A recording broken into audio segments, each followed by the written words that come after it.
और पहलगाम हमले पर इस वक्त एक बहुत बड़ी खबर आ रही है। एनआईए के सूत्रों के हवाले से यह बड़ी खबर कि कई खच्चर वाले इस वक्त रडार पर हैं। पूछताछ के बाद कुछ संदिग्धों को हिरासत में भी लिया गया है। अभी तक 1500 से 2000 खच्चर वालों से पूछताछ हो चुकी है।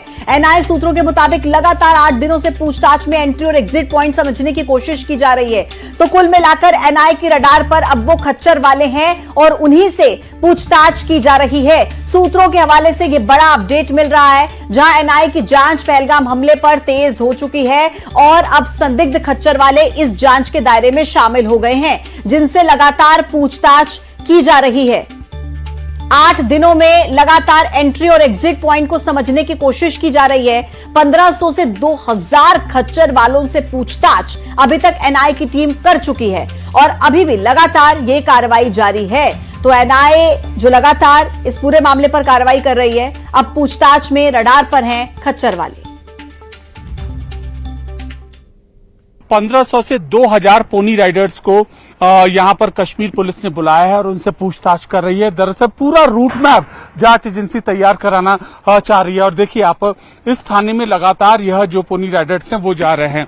अब सवाल ये उठता है कि आखिरकार क्यों महत्वपूर्ण है यह पोनी राइडर्स? इसलिए महत्वपूर्ण है क्योंकि जिस वक्त हमला हुआ था इनकी तादाद वहां पर मौजूद थी, ये लोग वहां पर मौजूद थे और लगातार 7-8 दिन से इनको बुलाया जा रहा है, इसलिए ताकि पूरा रूट तैयार किया जा सके, पूरी परिस्थिति को यह समझा जा सके कि आखिरकार कैसे यह पूरा रूट था, कहां लोग नहीं थे, कहां थे और किन किन लोगों की वहां पर भूमिका थी। दरअसल इस पहलगाम आतंकी हमले में बड़े ओवरग्राउंड नेटवर्क की भूमिका यहां पर सामने आई है और उसके बाद इन पोनी राइडर्स के ऊपर सबसे ज्यादा यहां पर ध्यान दिया गया है, यानी कि जो खच्चर चलाते और लोगों को पहाड़ी रास्ते तक पहुंचाते। और कई पोनी राइडर्स को लगातार इस तरीके से पहलगाम पुलिस स्टेशन में बुलाया जा रहा है। स्थानीय पुलिस, एनआईए, यह इन लोगों से बात कर रही है।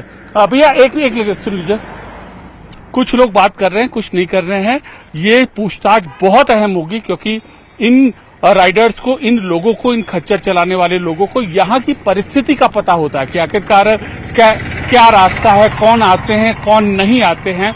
और बार बार बुला के इनसे पूछने का मतलब यही कि सारी परिस्थितियों को समझना और जो शक के आधार पर जो ओवरग्राउंड वर्कर हैं उन पर जल्द से जल्द तक पहुंचना। कैमरा पर्सन राकेश नेगी के साथ अमित पांडे, पहलगाम, न्यूज़ 18 इंडिया। तो पहलगाम हमले की जांच कर रही एनआईए की शुरुआती जांच रिपोर्ट में पाकिस्तान समर्थित आतंकी संगठन लश्कर-ए-तैयबा, आईएसआई और पाकिस्तानी सेना की साजिश का खुलासा हुआ है। रिपोर्ट के हिसाब से यह हमला पाकिस्तान की सुनियोजित साजिश का हिस्सा था। एनआईए के डायरेक्टर जनरल के नेतृत्व में तैयार इस जांच रिपोर्ट को गृह मंत्रालय को सौंपने की तैयारी की जा रही है।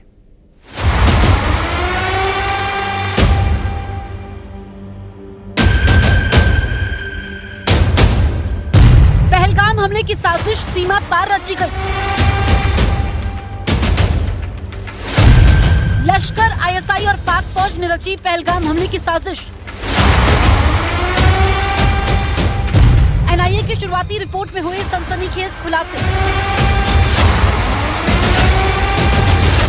अब कैसे मुंह दिखाएगा पाकिस्तान?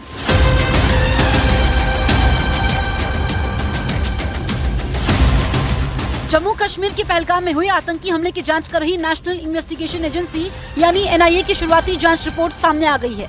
इस रिपोर्ट में पाकिस्तानी आतंकी संगठन लश्कर-ए-तैयबा, आईएसआई और पाकिस्तानी सेना की साजिश के पुख्ता सबूत मिले हैं। एनआईए की रिपोर्ट को जल्दी गृह मंत्रालय को सौंपा जाएगा। जांच के समय एनआईए ने करीब 150 लोगों के बयान दर्ज किए हैं। साथ ही 3D मैपिंग और रिक्रिएशन की शुरुआती रिपोर्ट भी इस जांच का हिस्सा है। एनआईए की प्रारंभिक रिपोर्ट में इस बात का जिक्र है कि बकायदा आईएसआई और लश्कर में पूरा एक गठबंधन बन चुका था, जिसके जरिए आतंकियों की एक नई फौज तैयार हो रही थी और उन्हें ट्रेनिंग दे रहे थे आईएसआई और पाकिस्तानी सेना के नुमाइंदे। रूट क्या है और उनको हथियारों की ट्रेनिंग कैसे दी जाए। रिपोर्ट में यह भी सामने आया कि आतंकवादियों का सीधा संपर्क पाकिस्तान के कब्जे वाले कश्मीर में बैठे उनके हैंडलर्स से था। एनआईए ने इस हमले में ओवरग्राउंड वर्कर्स की अहम भूमिका का भी जिक्र किया है।